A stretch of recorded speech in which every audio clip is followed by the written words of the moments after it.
Uh, it's funny. We academics get a little bit elitist sometimes with our fancy degrees, and yet, like at the end of the day, we'll all admit that we were stupid for getting fancy degrees because we all have so much student debt. Yep. Yep. Yeah, yeah. Wait, so why All don't you right. go by Well, Dr. Smith? what's that? Why don't you go by Dr. Smith? I could. I do to my students. Do you correct them when they're like Mr. Smith? You're like Dr. Smith. No, in fact, a number of my students called me Chris. I'm too approachable for my own good, probably. Yeah, no, I don't make anybody call me that. I just that's sort of how I introduce myself at the beginning of the semester. So, Ah. yeah. Okay, well, you want to go ahead and get started? Yeah. Wait, did we Okay. finalize a name for No, we didn't. Any ideas? Zoofax? Yeah, yeah. This is Uh, Zoofax. Behind the scenes zoo tours. I don't know. Feeding the animals Yeah, sure. or mm, animal training. mm. Yeah, that's closer to the mark.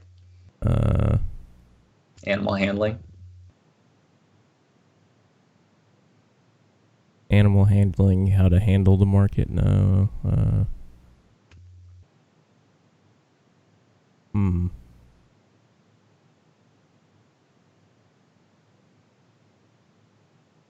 Zoo rehab. No.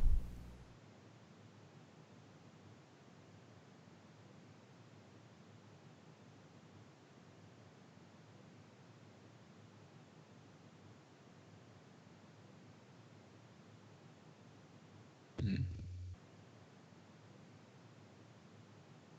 Let's see. Look up synonyms for training.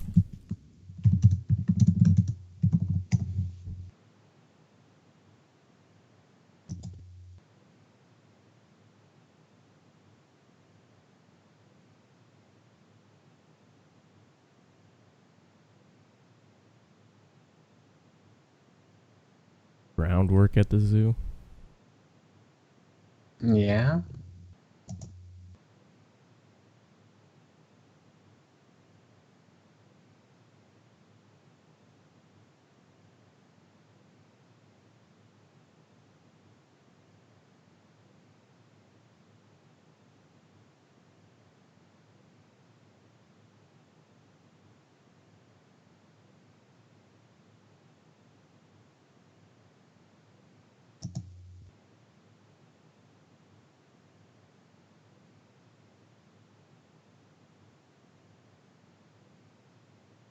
Zoo tours. The tour of the zoo. Yeah.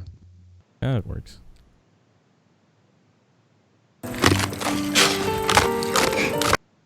What the hell was that? Oh, that actually came in through the mic. Yeah. No, I was looking at a Yahoo stock. I was looking at a stock through the Yahoo stock ticker thing, and like I One of those clicked on the videos yeah, I popped clicked on up. the tab, and then all of a sudden a bunch of sounds started playing. I was like, "What the fuck is that?" It's like I closed this, but apparently you heard that. Alrighty. So we'll call it this week's zoo tour. Yeah. Okay.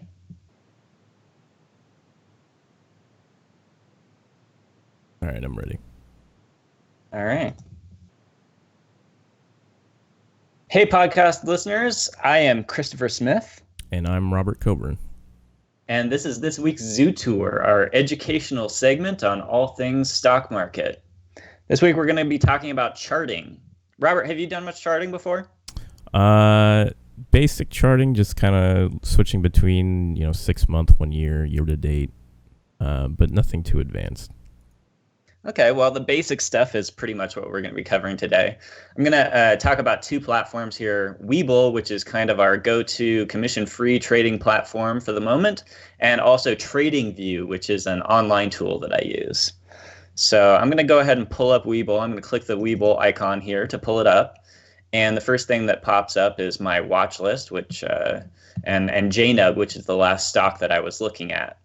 So if I want to find a particular security, give me a security, Robert. What's something that you want to look at today? Let's look at Intel, INTC. Intel, INTC.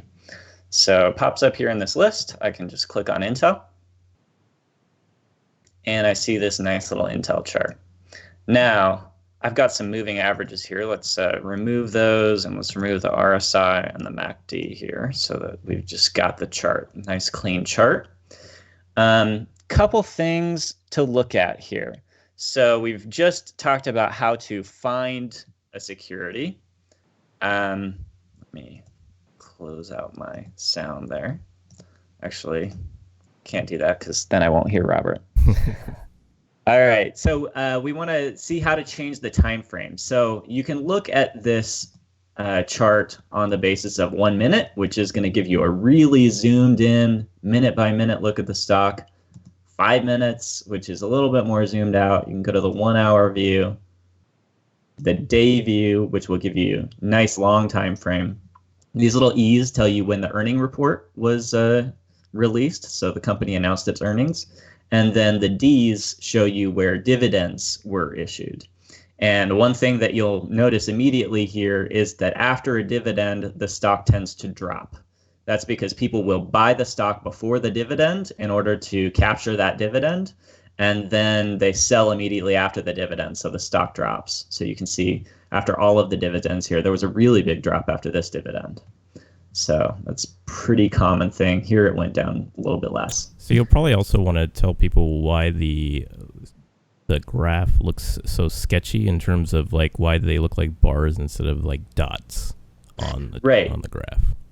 Right. So that's the next thing that we want to talk about is there's a few different ways to look at this line style. So this is probably the version of the chart that people are most familiar with. Here, each day's closing price is graphed as a line. So that's probably the most familiar method to most people.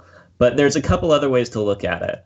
There's this bar version, which if I zoom in here, you can see there's a little line coming out to the left and a little line coming out to the right, and then this vertical line here. What this left line indicates is the opening price. So that's at 7:30 my time, but when the market opens, this is the price that it was at. And then over the course of the day, this vertical line indicates the range of the price over the course of the day. So over the course of the day, it traded within this range. The low was here. You can see up here, you can see the low is L, the H is high, the O is the open, and the C is the close. So if I hover over this bar, you can see the low of the day was 53.21. The high of the day was 54.10. It opened at 53.75 and it closed at 53.94. Okay, and then over here on the right side, you will see this number, 53.62. That indicates where my cursor is located. And so if I come to this bar right here, you can see I'm hovering right around the 53.44 mark, which is the same as the opening for the day. So if you want to draw lines on your chart, for instance, trend lines, it can be really useful to look at the low of the day. So I would start my trend line right about here. I want that gray number on the right side to match the low, the L number at the top of the screen there. So that's how I would find, the starting point of my trend line. And then, I would move it across to whatever other point I wanted. So let's look at some other line styles here. This is the one that I use. This is called candles. So here, rather than having a line to the left and a line to the right, what we have is the body of what's called the candle. So on a green one, that indicates that over the course of the day, the price went up. So the open is right here at the bottom of this candle. You can see that it dropped a little bit below the open over the course of the day, but then it came back up. And then it dropped, or it came up to the high here, and then it dropped back down. But we closed the day higher than we opened. So that's why we have a green candle here. The body of the candle indicates, the space between the open and the close. On a red candle, that means we opened up here and we closed down here. So a red candle, we actually close below the open. So generally, when you're in an uptrend, you're going to see green candles. When you're starting a downtrend, you're going to see red candles. So you can see often you'll get multiple red candles in a row. You'll get multiple green candles in a row. Green candles make people happy. Red candles make people sad. Yep, exactly. Sometimes you will get an uptrend like this where you get red candles. So here we opened higher for whatever reason. Maybe there was some overnight news that caused the market to open higher. But then over the course of the day, maybe sentiment got a little bit worse. And so we actually closed lower, even though we closed above the previous day's close. So this is actually an up day, but during the market, the stock price came down a little bit. So that's a red candle, even though it's higher than the previous day's close. So let me also show you how to do trend lines. There's a couple different ways to do trend lines. I actually really like this extended one right here. This is my favorite. So I am going to draw a trend line. Let's say that we're on this day. We haven't seen this data yet. We're on this day.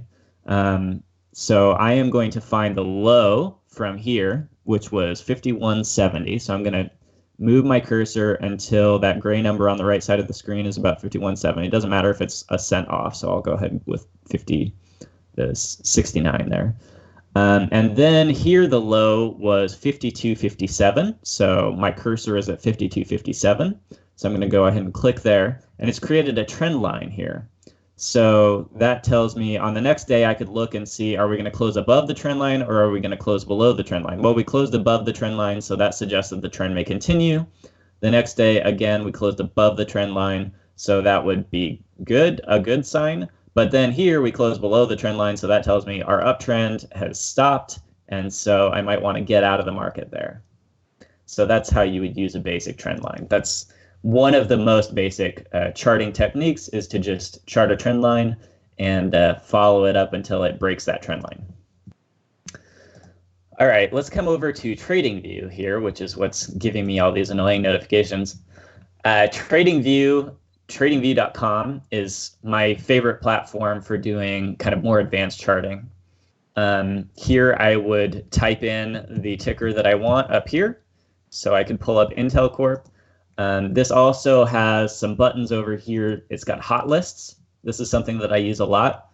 So on any given day in the stock market, I can look here, U.S. exchanges percent change gainers would tell me what the biggest movers in the market on that day are. So then I can go look at the news and see, okay, what's caused this stock to go up 20%, and do I think it's going to keep going up? And the volume gainers are stocks that people are trading a lot. They may be moving up or they may be moving down, but they're getting traded a lot. So, you know, I can see, okay, something bad has happened here in GE. GE's got some bad news. It's being traded a lot and it's going down. So maybe I want to exit GE if I have a GE position. Apple is going up. That's apparently got some news. So maybe I want to enter Apple. So this will tell you sort of what the most hyped stocks on any given day are, what the most actively traded stocks are. And this will tell you what the biggest movers are. Sometimes the biggest movers are not the highest volume. A big mover might just be like a really small cap stock that has really low, a really small number of shares available in the market. And so just a few people trading that stock can push that stock up a lot. So it's not necessarily going to be really high volume. It just moves really fast. You got to watch out with these penny stocks because they can be really, really volatile. So, you know, just because it's gone up 34% doesn't necessarily mean it's going to keep going up. In fact, you could see the next day it could drop 34%. That's kind of how these small cap stocks tend to work. So I use the volume gainers list a lot more than I use the percent change list, because these ones are just too volatile and too unpredictable for my taste. A lot of these percent change gainers, they tend to be the penny stocks, whereas these ones, the volume gainers, tend to be larger or mid-cap stocks. Okay, so let's say I want to look at GE here. Actually, you know what? Let's look at some of my favorite instruments, which are the leveraged funds. So I'm going to pull up the leveraged semiconductor fund. This is one of my favorite things to trade. All right. So I can open up this is the basic chart, right? And down here, it gives you kind of a summary technical analysis. I don't pay a lot of attention to this, but it's somewhat accurate. Tells you, based on moving averages and things, how is this likely to move? Do you want to buy it or sell it? If you want to rely on automated algorithmic analysis, you can use that, but I tend to stay away from that. And then go ahead and delete these items here. So I've got this chart here. And actually, let's go ahead and use this replay feature. That lets me go back and sort of simulate a trade. So here we had a big drop in the market. And I could draw a trend line on this. So a few things here. If I want to add an indicator like a moving average to the chart, I can come to this indicators button.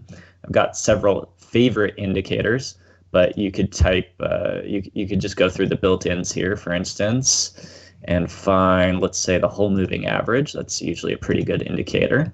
So that'll tell me kind of which direction the market's moving at any given time.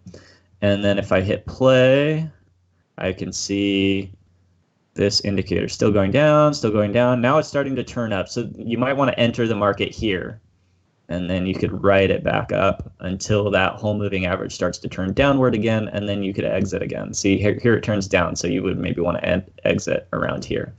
So that's one way to use indicators. Let's go ahead, and if I want to remove that indicator, I can hit the delete here on the whole moving average. Let's take that replay back again. Let's see. Yes, let's exit and start over. Take it back here.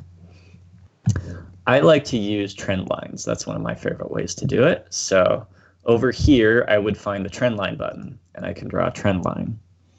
And much like on the Webull, it works much the same way. Let's see. Oh, my highs and my open, high, low, close prices are up here. So I would find a high of 1962. I'm not going to be able to click exactly that, but close enough. And then I can just draw my trend line right along the tops of some of these other days like that.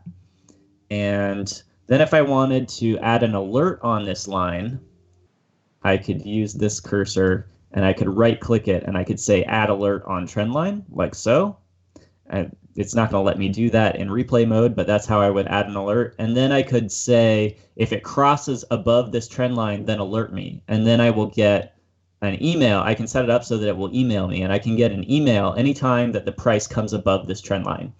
That's usually a bullish sign. If you're in a big downtrend like this, and then all of a sudden the price breaks above the trend line, that's a signal that that price may be starting to come back up. So that would be a good place to enter. So that's something that I use a lot, is the alerts feature. I'll draw a trend line and then I'll add an alert on that trend line. That's a really nice feature of TradingView. If you want to have more than one alert, though, you actually have to pay for that premium plan. So let's just hit play here and see when it crosses that trend line.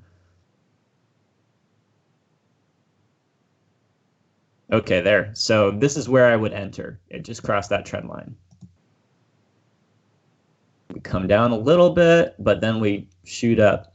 You can see it's going up. And so then in order to figure out where to exit, I would find the bottom here, 105.15. So let's go with 105.19.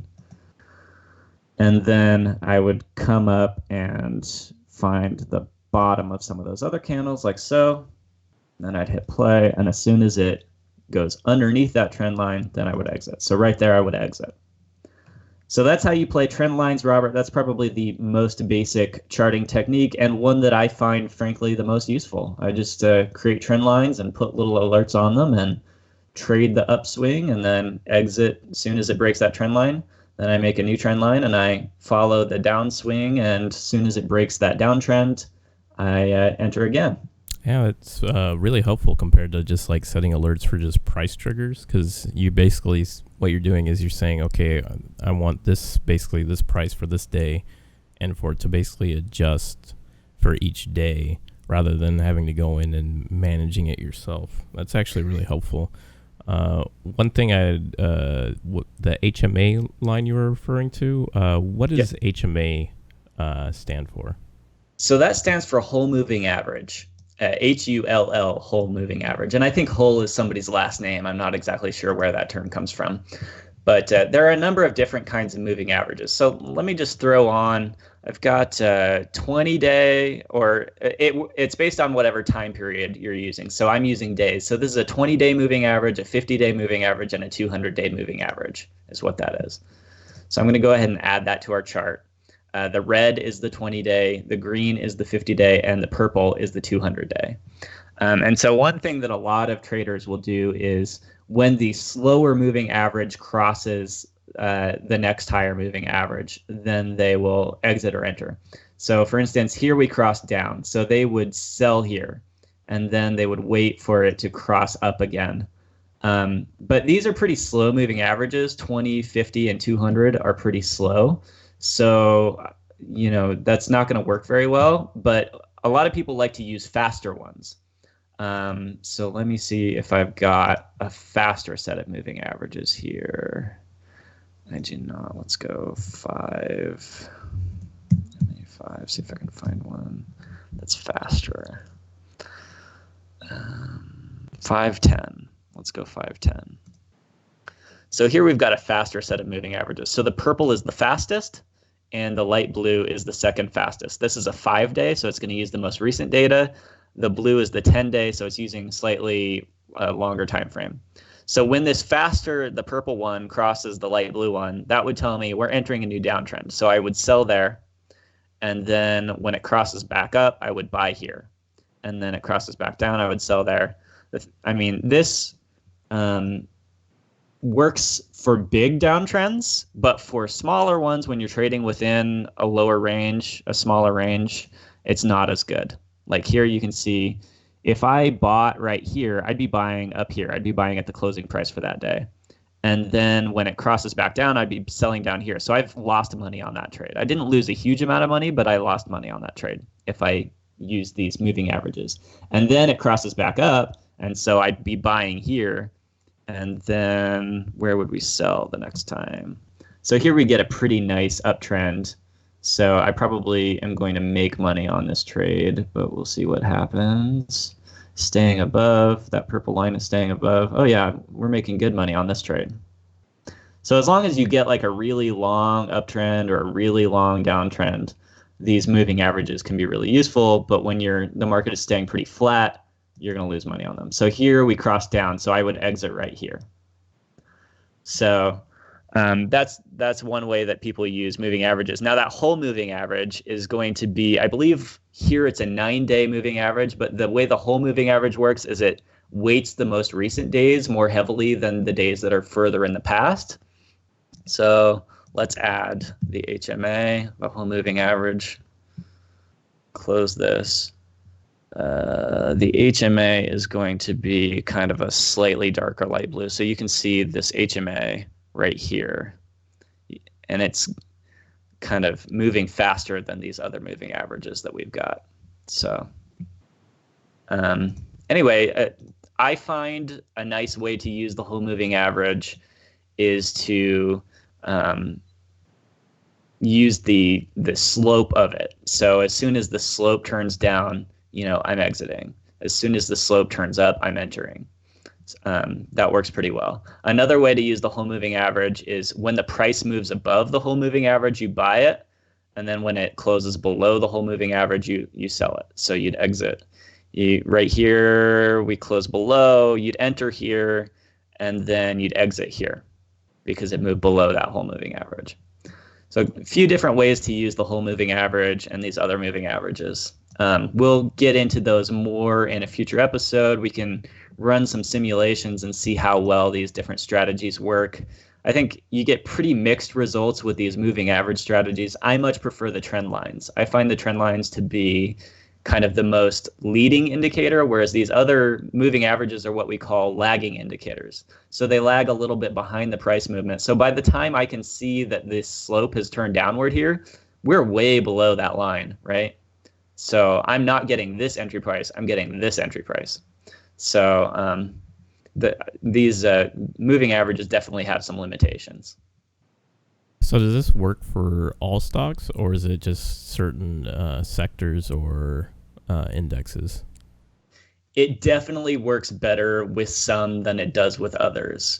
Uh, these leveraged funds are really good for moving averages because they get big moves in a particular direction, whereas a single stock might be a little more volatile day to day. So the moving averages aren't going to work as well for a single stock. Also, they're going to work better for a high volume stock, like over here. If I go to the volume gainers, these tend to be stocks that move hard and fast, right? They're high volume. And so when a run starts and the market decides, oh, we're going to sell off GE, it's going to sell off GE for a while. And when it decides we're going to buy GE, it's going to buy GE for a while because this is a high volume stock. But with the low volume ones, who knows what's going to happen in those? They may go sideways for a really long time, goes down, then it goes up, then it goes down, then it goes down, then it goes up, then it goes down. Like you get crazy movements in these low volume stocks. So I would not want to use moving averages for the low volume stocks. Wow, look at that run. That's crazy. Woo! That went to the moon. Started down here at 140 and then went up to 259. That's pretty wild. But yeah, so I stick to the high volume stocks when I'm using these techniques. The ones that I have been most successful in, I'll just give you the rundown real quick here with my trend lines. JNUG, which is the junior gold miners. This is a pretty nice fund that tracks gold mining stocks. So, you can start your trend line here and then probably you'd exit right there. Well, no, it closed above. So you'd exit right here, and then you can follow it down. And, well, anyway, this trend line would go above like that. And then you'd enter when it crosses the trend line here, you write it up.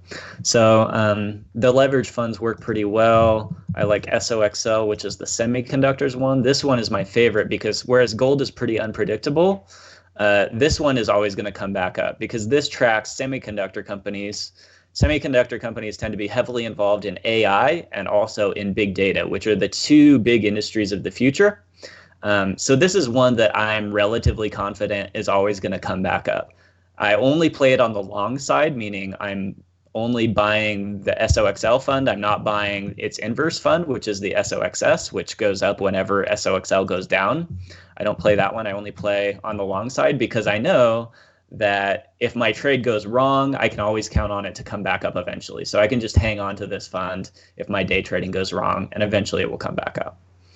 So this is one of my favorite things to trade is this SOXL fund. You get big moves. Look, here we had a 9% move in one day. More recently, on Friday, we had a 5.5% move. On Thursday, we had a 5.12% move.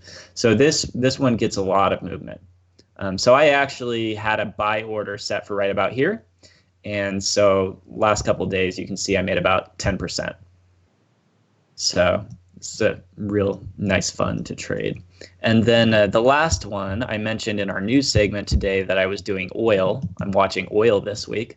So the Gush fund is the oil fund, oil and gas exploration stocks. So you can see I had a trend line here coming down. And then I saw this trend line get breached on Friday. We actually closed above the trend line on Friday. So on Monday, I'm going to watch and see, is it going to continue moving up? And if it looks like it's going to continue moving up, then I'll probably buy in and write it up for a couple days. So that's how to use basic trend lines, how to change the chart types. I can come up here and I can do bars like we did on Webull, or I can do lines like we did on Webull. So different ways to look at charts and different ways to add some indicators. You can add some text on your chart here. You can free paint, draw lines, crazy lines on it like that. And the nice thing about TradingView is that it's a social platform. So if I come back here, actually come over here, go back to my profile. Anybody who would like to follow me on TradingView can follow me. I am posting all of my charting ideas here. So if you were to go to the SOXL page and then You can click on ideas. You can see all the ideas that people have posted. Mine is one of the most recent ones here. It's listed at the top. So you could click on my trading idea, and I've got my chart here. And then down here, I explain what I'm doing with my chart. So basically on this chart, what I'm doing is I've got this parallel channel. And then whenever the price is exiting the channel on the bottom, I'm buying it. And then whenever it's exiting the channel on the top, I'm selling it. And then if it were to break these blue trend lines, that would tell me that it's going to create a new pattern. So if it comes below this blue trend line and I had bought it right here and then it came below the blue trend line, I would want to exit it as soon as it comes below the blue trend line, because that tells me that it's probably going to drop right out below this trend line, way down, maybe to here, you know. So it would establish a new pattern. Then I would wait to see what the new pattern is, and then I'd start trading again. So yeah, anyway, there's lots of people who post great ideas on here. Find a few whose trades come out pretty well. If I go way back in time, I can come to September 18. So I could look at this person. This person thinks that SOXL is going to go up.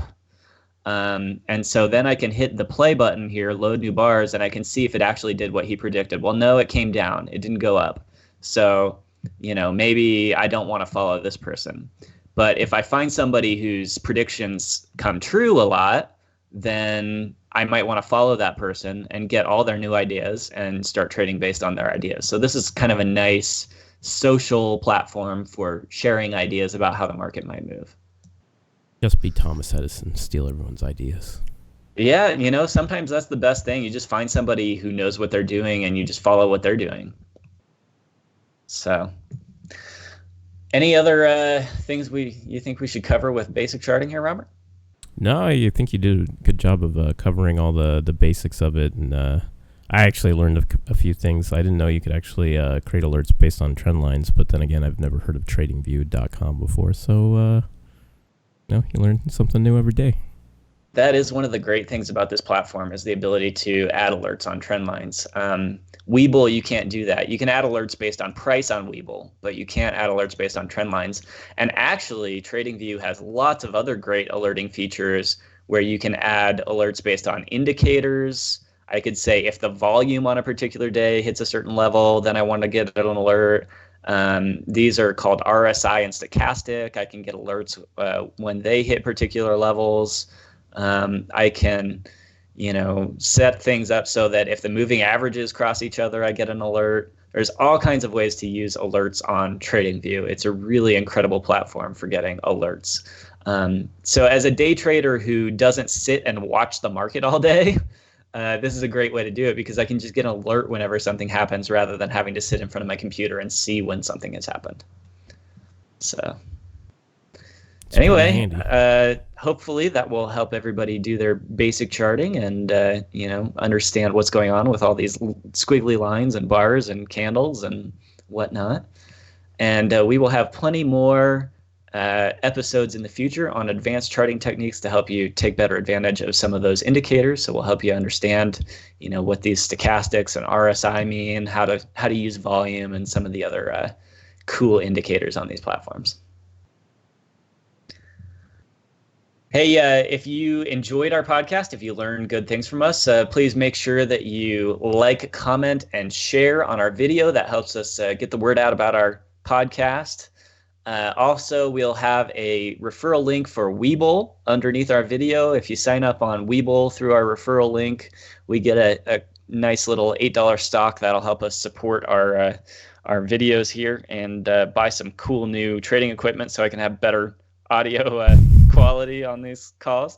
And then also, you can follow us on Facebook and Twitter, and we'd love if you'd retweet some of our episodes to help get the word out that way. We'll even drop a mention of you on the podcast. Thank you personally if you help us get the word out about the podcast.